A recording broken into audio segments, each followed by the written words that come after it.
Hello everybody, gawa po tayo ng salad. Ayan, meron tayong mixed fruit, red kaong, and this is the green kaong. Tapos, lagay po tayo ng pineapple, fresh pineapple. Meron tayong fresh na grapes. Ayan, binalatan ko po yan.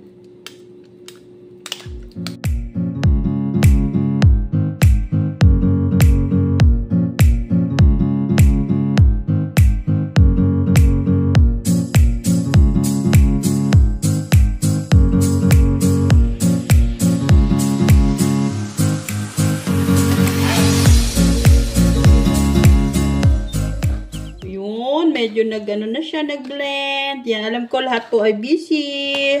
Happy New Year po sa ating lahat. At sana po pagkalooban tayo ng Panginoong Diyos ng katatagan sa panibagong taon at biyaya sa ating mga pamilya.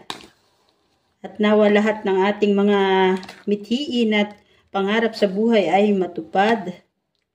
Ayan, maraming salamat Panginoon sa buong taon na pag-iingat at paggabay.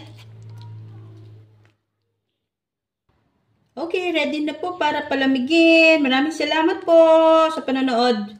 Happy New Year po sa ating lahat. Bye everyone!